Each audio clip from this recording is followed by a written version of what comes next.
Ya,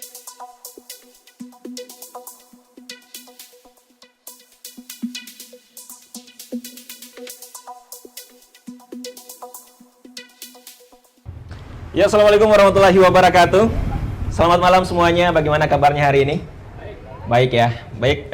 Tentunya sesaat lagi ya kita akan masuk di salah satu program podcast Secret Room, dan tentunya di episode kali ini kita ingin berterima kasih dulu karena kita sudah diberi ruang oleh teman-teman Prego tentunya ya, Cafe Prego. Terima kasih banyak sudah memberikan kami ruang untuk mengadakan podcast di sini.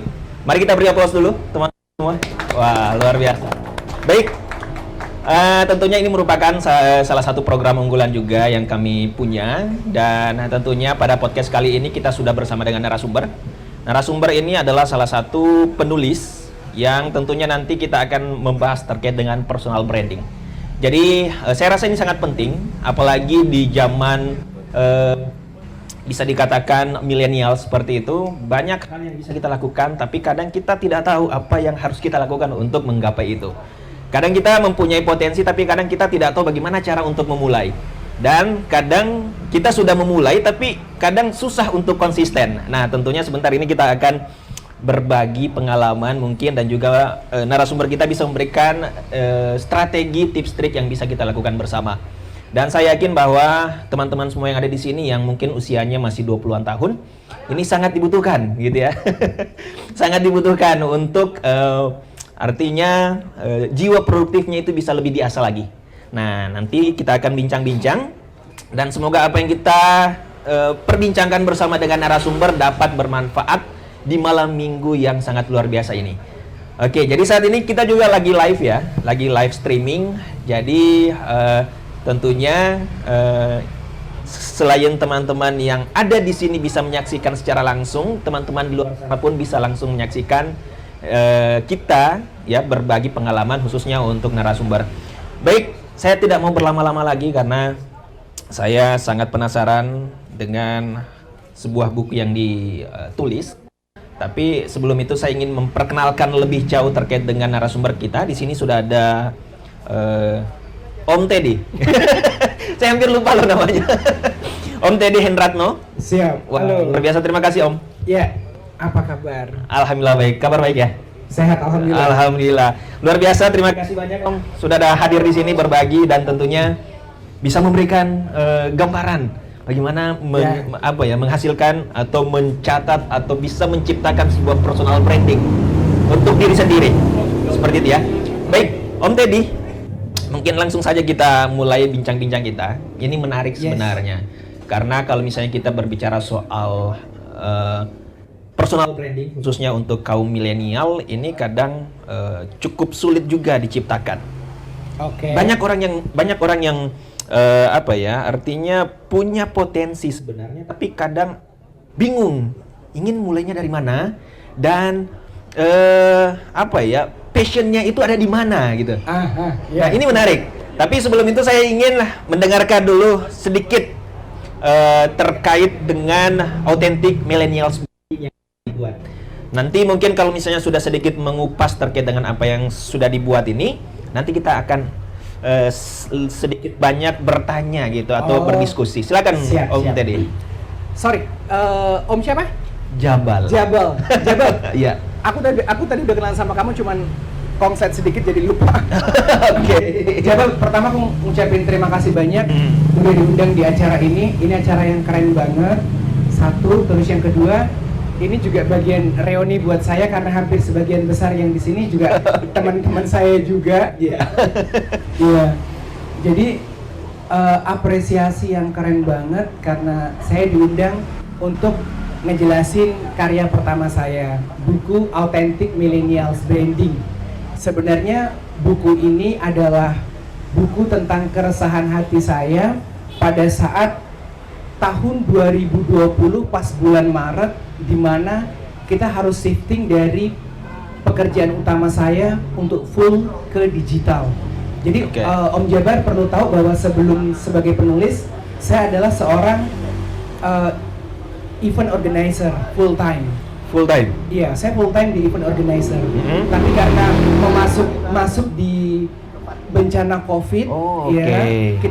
kita kehilangan semua kontrak kerja kita karena semua event di hall dan nggak boleh event kan, kayak seperti itu, sehingga kita bener-bener nol project di saat itu. Nah, Bentar Om Teddy, ini menarik ya.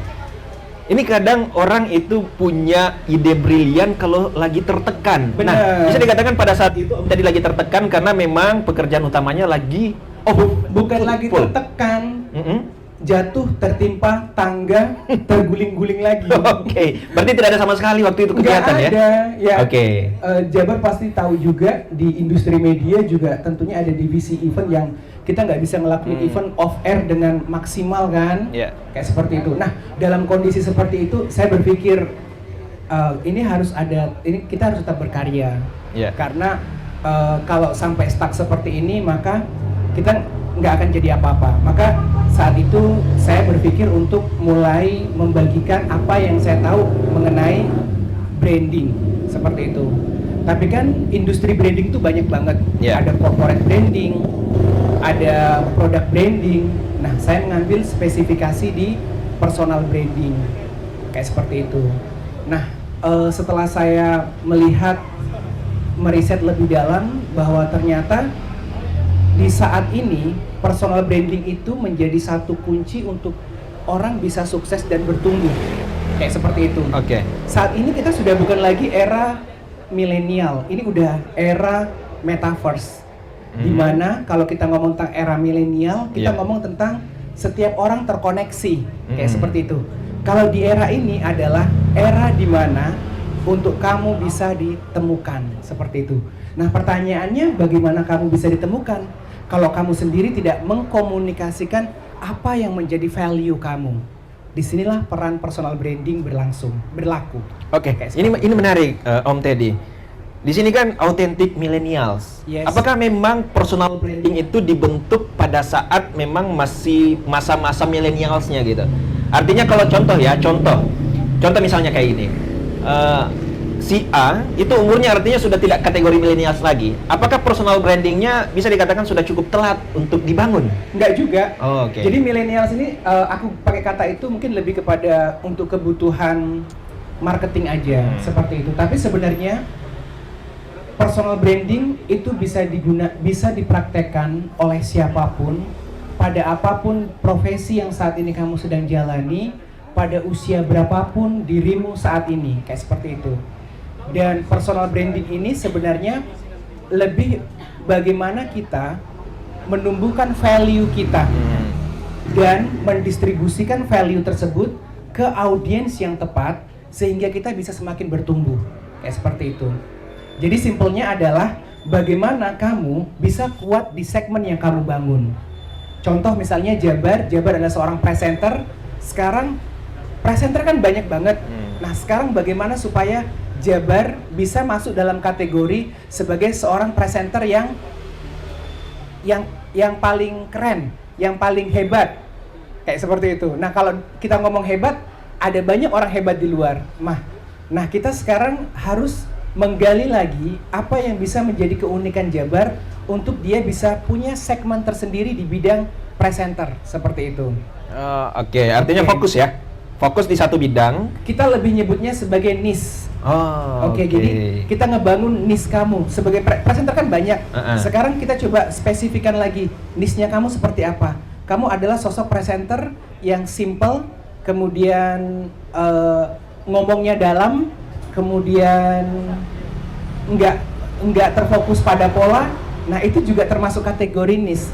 Nah, sekarang bagaimana niche kamu ini terdistribusi ke audiens kamu sehingga kamu menjadi kuat di segmen tersebut. Oke, ini menarik Om Teddy ya. Karena tadi kalau misalnya kita ambil contoh saya misalnya ya, seorang presenter itu artinya kan kita sudah tahu passion kita atau mungkin pekerjaan kita yang bisa kita gali sedalam mungkin supaya betul-betul kita mempunyai ciri khas tersendiri. Tapi kalau misalnya contoh gini, ibarat bahwa anak muda yang artinya dia belum tahu ini sebenarnya passion saya ada di mana. Nah, itu kan kadang kita bingung nih, saya ini nantinya bisa jadi apa ya? Apakah konten kreator kah, ataukah jadi pengusaha kah, atau apa gitu. Nah, bagaimana awal mula untuk kita bisa berpikir bahwa oke, saya mungkin bisa fokus di sini dan passion saya di sana, dan saya harus mempunyai ciri khas yang unik supaya artinya personal brandingnya itu bisa betul-betul tersebar kemana-mana. Oke. Anggaplah kita masih pada pertanyaan, saya nggak tahu apa passion saya. Oke. Oke. Kita bisa berangkat pada pertanyaan, apa yang bisa kita sediakan untuk membantu orang lain. Kayak seperti itu. Kita bisa berangkat dari pertanyaan itu. Nah, pertanyaan itu pasti kalau untuk diri kita sendiri, kita akan menggali lagi apa yang saya bisa help to another people, gitu kan? Yeah. Misalnya, saya ternyata setelah digali-gali, saya ini jago motret, seperti itu. Nah, di luar sana ada banyak sekali orang yang punya menawarkan jasa sebagai fotografer. Nah, sekarang fotografer seperti apa yang kamu tawarkan kepada target market kamu? Apakah kamu menawarkan konsep fotografer yang unik atau konsep fotografer yang mungkin bisa menggali sisi orang dengan gaya yang unik seperti itu bisa kamu lakukan. Jadi berangkat pada pertanyaan tadi. Pertanyaan ini juga bisa menjadi sangat filosofis untuk kamu bisa memperkuat apa yang kamu bisa bantu ke orang. Karena gini loh, kalau kita ngomong tentang bisnis apa yang bagus kita bangun, itu adalah bisnis yang bisa menolong banyak orang. Jadi ini ada masalah nih, kemudian kita kayak pengen memberikan solusi. Nah, ketika kita bisa memberikan solusinya, biasanya bisnisnya mental, kayak seperti itu. Sama juga dengan personal branding. Kita kalau misalnya passionnya belum ketemu, kita bisa berangkat dari pertanyaan itu. Ketika pertanyaan itu bisa kita jawab dengan mengeluarkan potensi kita untuk menolong orang lain, dan kita serius untuk mendalaminya, biasanya itu akan mental juga. Kayak seperti itu. Oke. Contoh kasus mungkin ya, saya ingin meminta pendapat dari Om Teddy. Contoh misalnya kayak gini. Saya belum tahu apa yang artinya betul-betul bisa menjadi passion saya. Apakah saya bisa mencoba berbagai hal yang mungkin bisa menjadi bakat dan hobi saya? Dan mungkin seiring berjalannya waktu, kalau misalnya saya lihat, kayaknya ini yang lebih berpotensi nih, saya bisa fokus ke situ. Nggak masalah, bisa aja seperti itu. Cuman di buku ini saya menulis dengan istilah autentik ya. Apa sih itu autentik? Autentik itu adalah original, menjadi diri sendiri. Saya sangat melarang orang ketika membangun personal branding, dia menduplikasi orang lain. Saya sangat tidak menganjurkan. Kenapa? Karena berarti kamu menjadi orang lain dong, itu capek banget. Jangan pernah membangun personal branding yang tidak menjadi diri kamu. Kayak seperti itu. Saat kamu menjadi autentik, kamu melakukan sesuatu yang kamu senangi. Dan kamu tidak akan capek. Karena personal branding itu bukan urusan 1, 2, 3 hari, 1 bulan, 2 bulan, bukan. Tapi ini adalah urusan jangka panjang, ini adalah journey seperti itu. Kamu harus membangun reputasi kamu, dan reputasi itu bukan persoalan 1-2 hari kan, itu adalah persoalan jangka panjang seperti itu. Bayangkan kamu ngurusin sesuatu jangka panjang, tapi kamu tidak menjadi diri kamu sendiri, capek kan?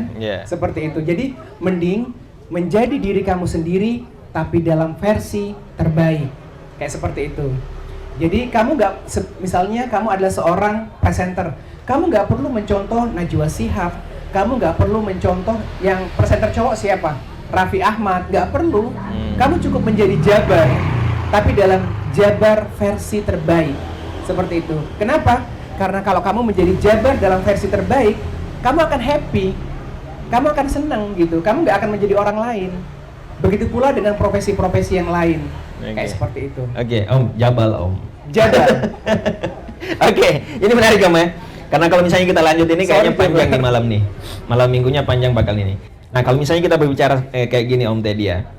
Contoh misalnya kita sudah fokus nih, tapi di tengah jalan itu ternyata ada hal-hal yang bisa menjadi penghambat.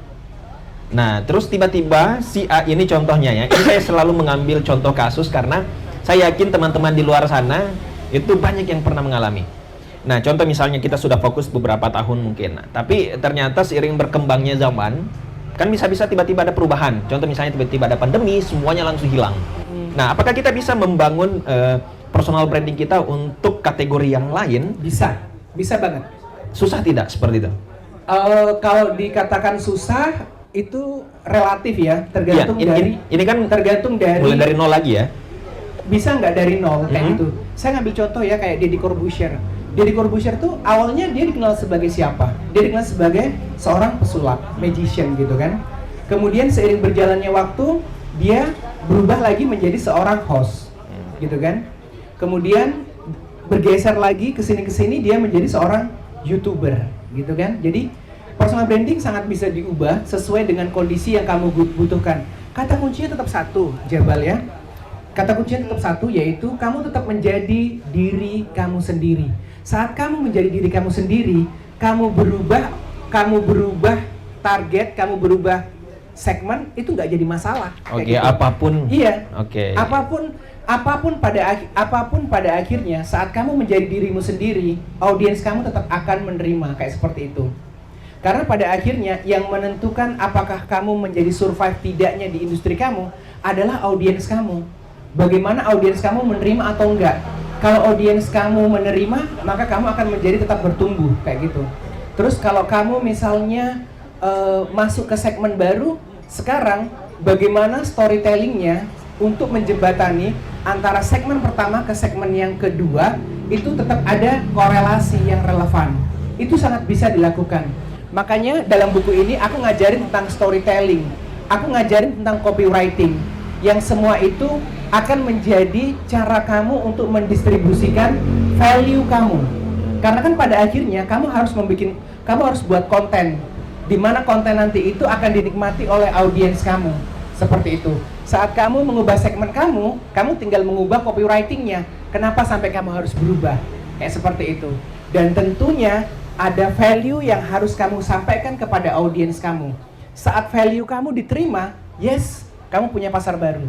Seperti itu. Tapi sebelum merubah, apakah kita perlu riset dulu, Om? Contoh misalnya, apakah saya sanggup di bidang itu?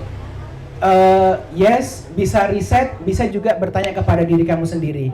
Apakah kamu kuat dalam bidang itu, dan itu apakah sesuai dengan passion kamu? Kamu jangan membohongi diri gitu. Misalnya, saat ini kamu adalah seorang presenter. Terus kamu tiba-tiba pengen berpindah haluan menjadi seorang aktor misalnya. Balik ke pertanyaan kamu mampu nggak di bidang itu? Kalau kamu mampu, kenapa tidak? Ambil opportunity itu. Dan jangan khawatir, kamu pasti akan punya segmen juga di bidang itu. Kayak seperti itu. Oke, artinya dicoba saja ya. Dan tentunya harus ada percaya diri. Ya. Nah, bagaimana caranya membangun ini? Kadang ada orang ingin melakukan berbagai banyak hal, tapi ya tentunya kan kadang kita juga banyak masukan, banyak kritikan dan lain sebagainya. Nah, bagaimana itu untuk bisa membentengi supaya apa yang artinya kita sudah ingin lakukan itu tetap terus berjalan? Kuncinya belajar. Oke. Kenapa sampai orang nggak percaya diri? Karena dia nggak yakin dengan apa yang dia miliki. Kenapa dia nggak yakin? Mungkin dia kurang expert di bidang itu. Tapi saat dia belajar, saat dia semakin menambah kemampuannya, maka itu akan secara garis lurus berbanding lurus dengan kemampuan mentalnya. Seperti itu. Belajar itu bukan hanya memperkuat skill, tapi juga memperkuat mental. Kayak seperti itu. Kenapa sampai kita menjadi tidak percaya diri untuk berpindah segmen? Karena mungkin kita masih kurang kuat skillnya di situ. Kuncinya satu tadi, belajar. Saat kamu belajar, kamu akan menjadi terasah mental kamu. Kemudian, jika kita bertanya lagi, ada banyak kritikan, ada banyak masukan. Ketika kamu menjadi orang autentik, apapun yang ingin kamu capai, jalani pada step terkecil. Dan kamu nggak perlu menceritakan kepada siapapun sampai kamu membuktikannya. Karena kenapa, Jabar? Kalau kamu menceritakan ini ke orang lain, orang yang tidak menyukaimu akan mengkritikmu dengan keras. Ataupun kamu menceritakan ke orang yang menyukaimu, dia akan memujimu dengan luar biasa. Dua hal ini itu sama-sama akan mengurangi motivasimu untuk melakukan hal tersebut. Ingat ya, kita kadang terjebak pada yang namanya perkembangan semu. Jadi kita ini punya target nih, aku pengen menulis setiap hari 5 lembar supaya nanti pada saat bulan kelima aku bisa membuat 1 buku seperti itu. Nah, kamu belum menulis, tapi kamu udah nyeritain ke teman-teman, aku punya target, aku pengen menulis seperti itu. Tahu nggak, saat kamu menceritakan target tersebut kepada orang lain, kamu seolah-olah puas, seolah-olah kamu melakukan sebuah progres, tapi kamu belum melakukan apa-apa. Akhirnya, kamu tidak menulis-menulis, seperti itu. Seperti hal-hal lain, aku besok pengen bikin karya, aku pengen bikin video yang bagus, agar bisa menjadi viral. Terus kamu bertanya, kamu riset dengan teman-teman kamu curhat dengan teman-teman kamu. Akhirnya apa? Kamu terjebak pada langkah terkecil untuk melakukan target kamu. Kamu terjebak pada situ. Kamu terjebak pada pertanyaan, pada insecure kamu, seperti itu. Kamu tidak fokus pada step terkecilnya. Nah, dengan kamu menjadi otentik, maka kamu akan fokus pada belajar ketimbang kepada masukan tadi, kayak seperti itu. Oke, berarti intinya dilakukan saja dulu ya. Yes. Terkait dengan hasilnya itu urusan belakangan. Bener, kayak seperti itu. Bagaimanapun tanggapan orang di luar sana itu itu urusan belakangan juga. Bener. Mau diterima atau tidak itu intinya lakukan saja dulu. Iya. Tahu nggak? Oke.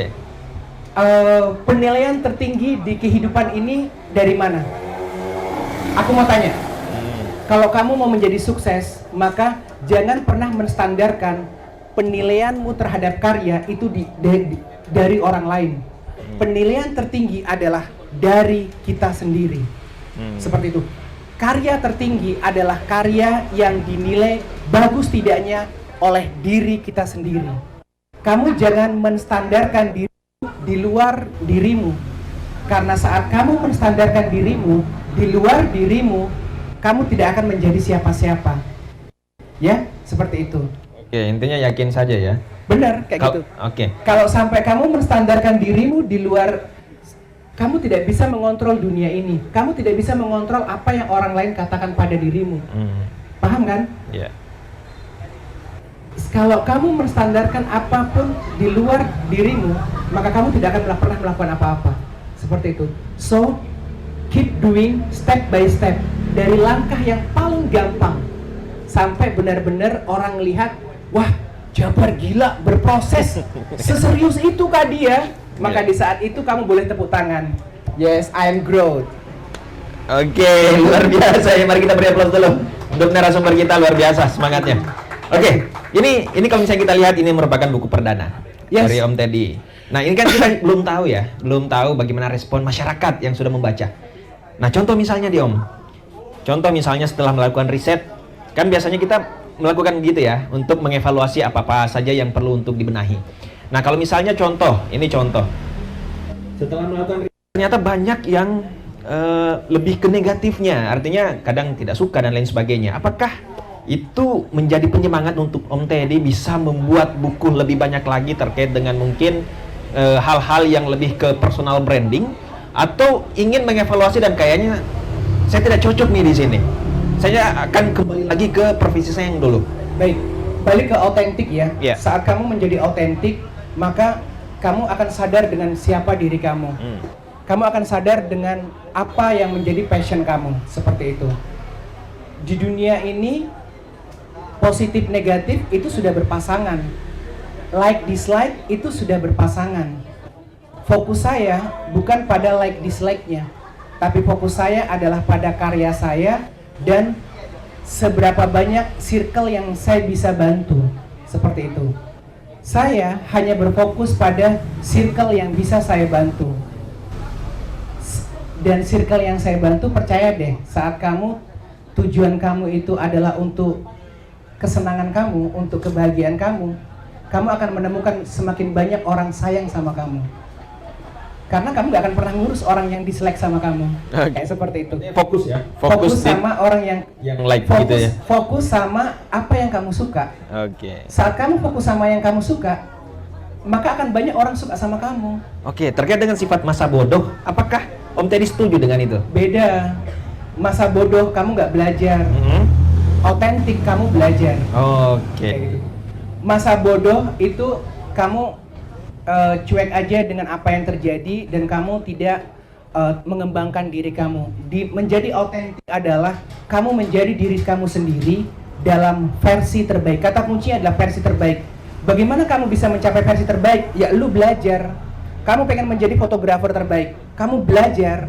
Kamu pengen menjadi musisi, kamu belajar terus gitu. Belajar skill baru, belajar gaya baru, bikin karya seperti itu. Dan puncak dari personal branding adalah karya. Saat kamu sudah punya karya, orang nggak pantas mendislike kamu dengan cacian. Kalau kamu pengen dijatuhkan saat kamu sudah punya karya, maka ketika kamu pengen dijatuhkan harus juga dengan karya. Saat orang yang mencaci kamu tidak berkarya, mereka anggap lu sampah, kamu nggak pantas. Mana karya kamu mau ngejek saya seperti itu. Jadi kamu, keberadaan kamu di dunia ini yang membedakan atau tidak adalah karya kamu. Seperti itu. Oke, ini menarik Om. Saya mau ambil satu pengibaratan lagi karena ini contoh yang bisa kita bahas ya.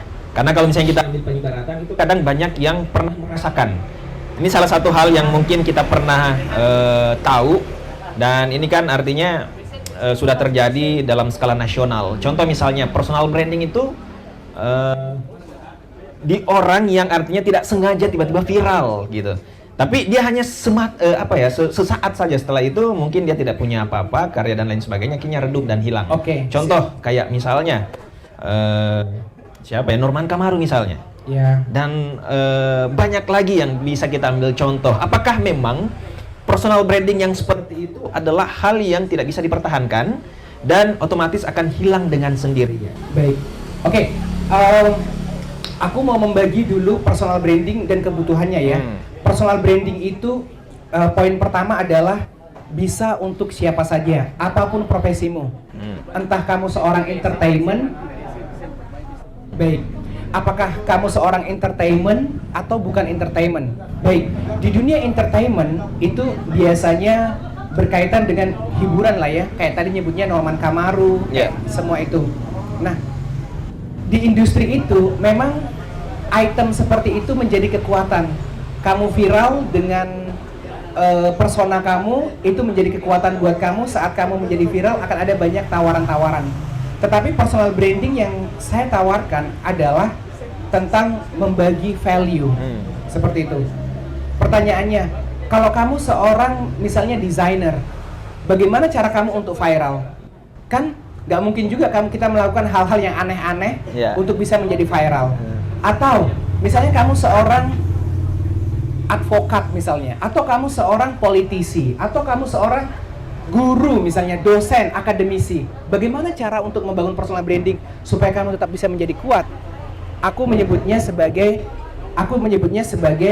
membangun value kayak gitu. Jadi ada value yang harus kita bangun agar kita bisa semakin kuat di market yang kita bangun. Nah, value itu tentang apa? Tentang expertise, tentang keahlian kita. Contoh, misalnya kamu adalah seorang akademisi, maka kamu harus expert di bidang itu. Semakin kuat kamu di bidang itu, maka akan semakin tinggi reputasi kamu dan kamu punya kesempatan untuk bisa membangun banyak opportunity dalam hal apapun. Entah itu misalnya dalam bisnis, atau mungkin kamu misalnya bisa diundang sebagai pembicara, atau bisa menjadi staf ahli, seperti itu. Nah, itu kan tadi kalau Norman Kamaru itu kan dunia entertainment. Nah, tawarannya setelah dia viral, dia jadi apa? Dia mungkin nyanyi, main film, apa semua gitu. Nah, sekarang pertanyaannya kalau personal brandingnya dia adalah guru misalnya. Nah, dengan ngebangun value, semakin expert dia di bidangnya, tawarnya banyak banget tadi. Mungkin misalnya dia menjadi staf ahli, mungkin dia akan menjadi seorang pembicara publik, kayak seperti itu. Atau mungkin dia bisa buka kelas dan ada banyak orang bisa belajar sama dia, kayak seperti itu. Poin-poinnya seperti itu. Jadi beda profesi, beda treatment, tetapi poin dari kesemuanya adalah bagaimana membagikan value-nya. Apa itu value? Yaitu tentang expertise, keahlian di bidang yang dia tekuni, kayak seperti itu. Oke, ini menarik Om ya, karena dari tadi kan kita ambil pengibaratan itu lebih ke person. Siap. Dan lebih ke, bisa dikatakan bahwa lebih ke sebuah bidang tertentu. Nah, ini kalau misalnya kita ambil contoh sebuah apa ya, kayak tim lah sepak bola misalnya, PC Makassar. Ini menarik ya. Nah, kalau misalnya kita berbicara soal seperti itu, atau misalnya kayak sebuah komunitas dan lain sebagainya, tapi kita lebih fokusnya ke PC Makassar dulu lah, karena ini adalah salah satu tim kebanggaan kita bersama. Nah, tentunya kan kadang ada naik turun. Bagaimana menciptakan sebuah branding supaya PC Makassar ini selalu bisa lebih dibanding yang lain. Nah, ini menarik, Om. Oke, thank you karena kamu pertanyaannya bagus banget. Sebenarnya ini juga bisa menjadi masukan. Oke. Kalau ngomong tentang bagaimana supaya dia tetap menjadi juara, ya pasti latihan. Tapi aku nggak akan ngebahas di bidang itu. Aku akan ngebahas dari sisi personal branding para pemainnya. Nah, kalau berarti bisa mewakili ya? Bisa. Dari pemainnya bisa mewakili tim? Bisa banget.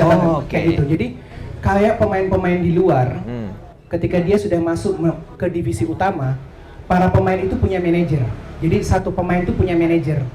Jadi kalau kita bicara sebagai pemain sepak bola, maka pendapatan utama, income utamanya itu adalah dari salary kan, dari salary klub seperti itu. Nah, kayak Cristiano Ronaldo, itu dia dapat duit bukan cuma dari salary klub, tapi dia dapat dari endorse, dia dapat dari sponsor, kemudian dia dapat dari royalti seperti itu. Nah, sekarang kenapa Cristiano Ronaldo bisa sampai selaris itu, income streamnya bisa terbangun banyak banget? Itu karena dia juga punya agensi, dia juga punya manajer yang ngurusin reputasi dia untuk dunia di luar dunia sepak bola seperti itu. Nah, sekarang dunia sepak bola itu adalah dunia entertainment. Kamu jangan salah, sepak bola itu bukan cuma dunia olahraga, dia juga dunia entertainment. Sekarang kenapa pemain-pemain sepak bola ini, pemain-pemain PSM ini, kenapa dia juga tidak ngebangun reputasi personal branding dia seperti itu? Agar ada banyak tawaran di luar sana kayak seperti itu. Saat mereka main, bagaimana supaya prestasi di lapangan ini itu bisa dimanfaatkan untuk kebutuhan lain seperti itu, untuk kebutuhan branding, untuk kebutuhan promosi, atau untuk kebutuhan edukasi. Lewat apa? Tentu lewat konten. Nah, inilah fungsinya manajer tadi, inilah fungsinya agensi tadi yang bangun funnel communication untuk dia, agensi tadi yang ngebangun income stream untuk pemain tadi, seperti itu. Sehingga ketika nanti pemain ini sudah nggak main di klub, dia mungkin bisa menjadi apa? Menjadi coach, buka sekolah sepak bola, atau bisa menjadi komentator sepak bola. Itu sangat mungkin dilakukan. Nah, sekarang itu sudah dilakukan atau belum? Kalau belum dilakukan, tentu ini bisa menjadi insight untuk teman-teman di PSM ngebangun personal branding para pemainnya, seperti itu. Di Indonesia yang sudah melakukan itu, saya ngambil contoh Ivan Bahdim ya, kayak seperti itu. Kemudian Bambang Pamungkas, kayak semua itu. Jadi mereka memang punya agensi seperti itu. Nah, di level Makassar, why not, itu sangat bisa dilakukan. Ini semua adalah tentang konten. Ya, ini semua tentang konten. Konten itu adalah funnel communication untuk mendistribusikan value. Apa value para pemain ini? Ya, kemampuan mereka bermain sepak bola, seperti itu. Ada banyak orang di luar sana pengen belajar, pengen jadi jagoan sepak bola, dan bisa main di divisi utama. Ada banyak banget. Sekarang kenapa kalian tidak menangkap itu? Mungkin selama ini opportunity itu hanya ditangkap oleh klub. Sekarang kenapa tidak pemainnya yang memainkan? Seperti itu. Oke, berarti kita lebih ke person. Iya. Karena aku adalah praktisi personal branding. Kayak seperti itu. Mau dibawa kepada klub, ya tentu ini adalah kerja-kerja marketing communication seperti itu. Oke, jadi kalau misalnya kita berada di sebuah naungan dan ingin mengangkat rumah kita, ya kita harus penghuninya dulu nih yang harus punya personal branding seperti itu ya. Benar. Supaya betul-betul diingat oleh orang banyak. Yes. Oh, oke. Sebenarnya banyak perusahaan saat belum melihat si personal branding sebagai salah satu item untuk kebutuhan branding seperti itu. Ketika misalnya sebuah perusahaan karyawannya itu bertumbuh, maka secara otomatis relevansinya adalah kepada brand perusahaan seperti itu. Oke. Baik, kalau misalnya kita memang lihat ya, berarti contoh kalau misalnya kita ingin membangun personal branding, itu kita tidak perlu muluk-muluk dulu ya. Artinya terlalu banyak berpikir, intinya lakukan saja dulu apa yang ingin kita lakukan. Berangkat dari goal. Jadi dibuat dulu. Jadi di kelas saya, ketika saya menghandle untuk kebutuhan personal branding, saya selalu berangkat yang namanya fundamental personal branding. Fundamental personal branding itu adalah tentang kita ngajarin dulu tentang targetnya dia. Targetmu apa gitu. Karena setiap orang tuh punya target yang berbeda-beda. Anda adalah seorang professional employee. Apa target Anda? Mungkin target Anda pengen menjadi manajer. Setelah dari manajer pengen jadi direktur. Seperti itu. Nah, personal brandingnya kayak gimana? Kita ajarin step-stepnya. Seperti itu. Setelah kamu tahu target kamu, kita akan breakdown step terkecil untuk melangkah. Maka itu yang tadi Jabar sebutkan, lakukan step-step terkecil itu sampai goal besarnya tercapai. Oke, wow, luar biasa ya. Ada yang mau bertanya? Baik, sebelum kita memberikan kesempatan kepada para pengunjung Cafe Prego ya untuk bertanya, kita minum dulu nih Om. Oke. Oke, kita beri kesempatan ya untuk para pengunjung Cafe Prego yang ingin bertanya. Silakan dipegang saja.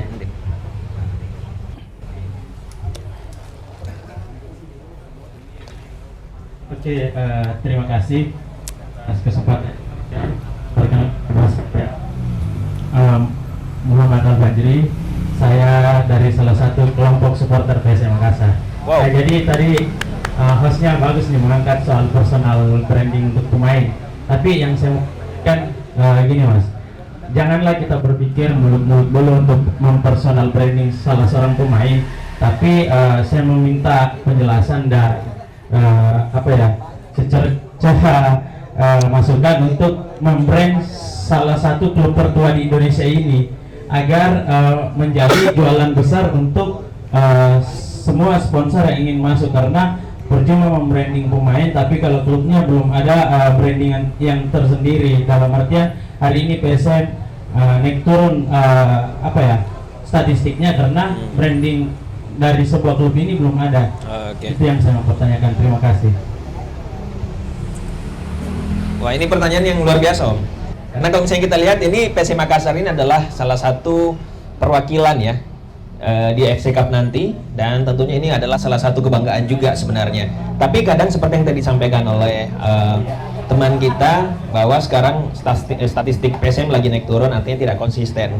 Nah, bagaimana caranya menjaga agar para sponsor kayak gitu ya tetap melihat PSM ini adalah sebuah klub yang menjanjikan gitu, tapi bukan lebih ke pemainnya, tapi lebih ke klubnya. Kira-kira bagaimana seperti itu?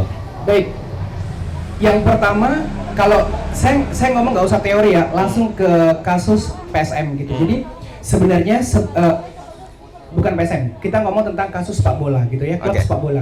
Sebuah klub, terutama klub sepak bola, bagaimana dia bisa tumbuh untuk bisa di branding dan dijual ke sponsor supaya laku rame kayak gitu, itu balik kepada reputasi permainan mereka gitu.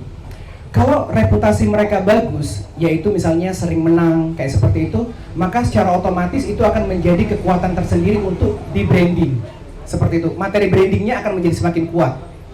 Nah, ketika materi brandingnya akan sangat kuat, maka tinggal kita ngebangun value klub ini seperti itu. Kalau klub ini value-nya apa seperti itu. Itu kemudian dikuatkan dalam bentuk funnel communication. Sekarang saya mau tanya, apa lagi namanya? PSM sudah punya YouTube sendiri nggak kayak gitu? Sudah. YouTube-nya sudah seviral apa kayak gitu? Instagram-nya, jadi ada beberapa poin untuk membuat sebuah entitas itu menjadi mahal. Itu yang pertama itu adalah funnel communication. Funnel communication yang dimiliki apa saja? Kalau kita bicara funnel communication, itu kita bicara sosial media simpelnya. Punya apa? Instagram, YouTube, Facebook, kemudian Twitter kayak gitu. Usahakan sosial media ini terurus dengan bagus, kemudian bisa menghasilkan konten yang viral seperti itu. Karena walaupun prestasinya kurang bagus, tetapi kalau memiliki funnel communication yang bagus, dia tetap akan bisa mendatangkan sponsor. Mau bukti Pak? Raffi Ahmad. Raffi Ahmad kenapa dia berani investasi untuk megang klub sepak bola? Karena dia berpikir dirinya seperti itu. Dia bisa membawa branding dirinya untuk mendatangkan sponsor, ngebiayai klub sepak bola seperti itu. Nah sekarang pertanyaannya adalah klub kita nggak dihandle oleh orang sepopuler Raffi Ahmad. Nah sekarang bagaimana supaya klubnya menjadi kuat untuk bisa dijual? Yang pertama ya tadi saya menyebutkan funnel communication-nya harus diurus dengan bagus seperti itu. Itu satu. Teman-teman sebagai apa ya? Sebagai simpatisan ya, fans gitu kan, supporter ya, supporter juga sebenarnya punya andil untuk membesarkan funnel communication mereka seperti itu. Misalnya mewajibkan semua supporter PSM itu untuk subscribe YouTube-nya PSM, wajib seperti itu. Kemudian setiap posting wajib untuk support seperti itu. Tujuannya apa? Supaya dia terbaca oleh algoritma bahwa ini disukai seperti itu. Nah, item-item itu bisa dijual untuk ke sponsor kayak gitu. Jadi penawarannya banyak, bukan hanya pada saat mereka sedang tanding saja. Terus yang kedua, Pak, personal branding itu sangat penting. Kita jangan pernah memisahkan antara personal branding dengan personal branding dengan corporate branding misalnya. Kalau dalam hal ini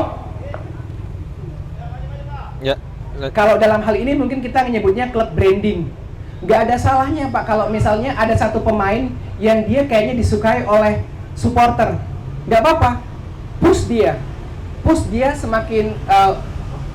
supaya dia semakin naik lagi seperti itu. Nanti tinggal dibuatkan kontrak antara klub dengan pemain ini bahwa pemain ini akan menjadi salah satu item icon yang akan kita push untuk dia menarik sponsor. Itu bisa banget kayak seperti itu. Itu yang kedua. Terus yang ketiga, kalau selama ini manajer PSM, sorry ya, ini nggak apa-apa sih, Anda sangat bisa pengelola klub itu juga berpengaruh terhadap reputasi klub seperti itu ya. Saat kalian menganggap bahwa klub ini harus dihandle lagi oleh orang yang lebih keren, orang yang lebih influence, dan orang yang lebih capable, itu nggak salah kayak seperti itu. Karena yang kita fokuskan adalah pertumbuhan klubnya seperti itu. Kita nggak berbicara tentang aspek lain, kita berbicara tentang klubnya kan. Seperti itu. 3 poin ini bisa menjadi tolok ukur pertimbangan kayak gitu. Nah, balik ke funnel communication, saranku adalah bikin divisi khusus untuk memperkuat funnel communication-nya kayak seperti itu. Buat seperti production house lah, kerja sama 55 TV lah kalau perlu. Wow. Enggak, luar biasa. Karena teman-teman di 55 TV adalah teman-teman yang sudah punya pengalaman di bidang branding, sudah ngerti tentang bagaimana membangun viral, dan itu bisa teman-teman manfaatkan kayak seperti itu. Karena kita di daerah ya, kita bukan di nasional yang kita bisa punya akses ke TV nasional kayak seperti itu. Oke, baik. Beri aplaus dulu untuk narasumber kita, luar biasa ya. Tadi sudah ada beberapa gambaran yang bisa dilakukan oleh PSM Makassar. Iya. Ya. Dan tentunya tadi sudah ada sedikit contoh yang diberikan, misalnya kayak Raffi Ahmad yang artinya meskipun dia megang klub Liga 2 dulu, tapi dia sponsornya luar biasa banyak dan akhirnya bisa menjadi masuk ke Liga 1 nantinya. Pertanyaannya, apakah karena liganya atau Raffi Ahmadnya? Oke, berarti dia lebih ke Raffi Ahmad ya. Itu yang disebut dengan reputasi. Saat lu udah terbangun reputasinya, marketmu terbangun. Berarti poin terpenting dari personal branding adalah reputasi. Reputasi adalah jembatan kepada audiens, dan audiens itu adalah pasarmu.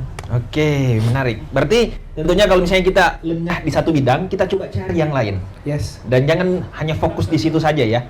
Contoh misalnya kayak prestasi tidak terlalu konsisten, kita coba cari yang lain untuk menarik sponsor. Misalnya kayak memperbaiki apa sosial media dan lain sebagainya, Iya. mempunyai PH misalnya dan lain sebagainya seperti itu ya. Kita menyebutnya sebagai funnel Oke, communication. funnel communication. Kenapa saya nggak menyebutnya sosial media? Karena sosial media itu identik dengan santai aja. Oke. Kenapa saya menyebut funnel communication? Karena walaupun di dalamnya adalah sosial media, tapi dia harus diurus dengan serius. Oke, wow, luar biasa. Ini sebenarnya sangat menarik Om Teddy. Dan tentunya kalau kita berbicara soal personal branding, saya rasa banyak orang yang menginginkan untuk diketahui lebih lanjut karena tentunya dari situ kita bisa mengetahui untuk kedepannya ini saya lebih fokusnya dan lebih bagusnya untuk fokus di bidang mana. Baik. Dan kalau misalnya memang kita sudah bisa dapat passion kita, bagaimana caranya untuk konsisten dan bisa mendapatkan value dari situ? Oke, Jabar, aku juga pengen cerita bahwa di kelas saya selalu membawa pelatihan-pelatihan saya itu kepada penggalian jati diri. Saya tidak pernah memulai aktivitas personal branding kalau dia belum menemukan tentang autentiknya dia, tentang jati dirinya dia. Oke. Seperti itu. Jadi saya sudah punya banyak murid atau banyak binaan yang sudah bertumbuh, yang dari ibu rumah tangga, yang dia awalnya nggak punya aktivitas apapun sampai sekarang dia bisa membangun income stream untuk dirinya sendiri. Dia punya banyak klien, bukan cuma dari dalam negeri, juga dari luar negeri.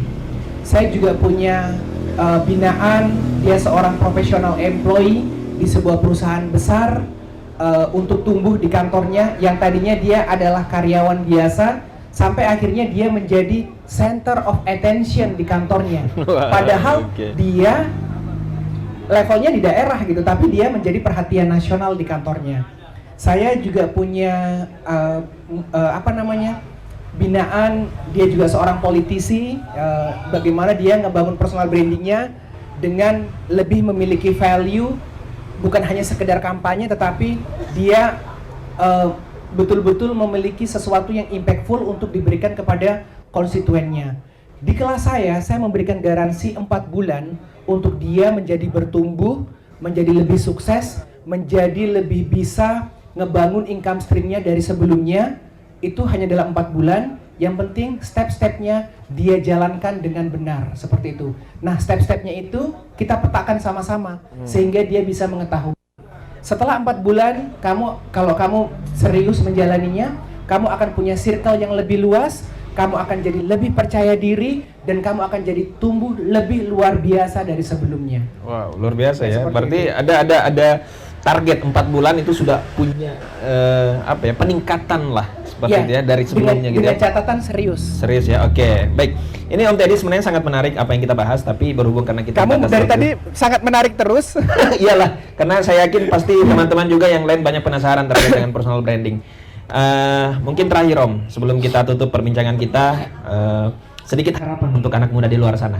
Ini menarik ya, apalagi kalau misalnya kita berbicara soal anak millennials, apalagi di Kota Makassar ini saya rasa banyak anak-anak muda yang mempunyai potensi besar, tapi dia belum mempunyai identitas terkait dengan personal branding yang dia bisa kembangkan kemana-mana.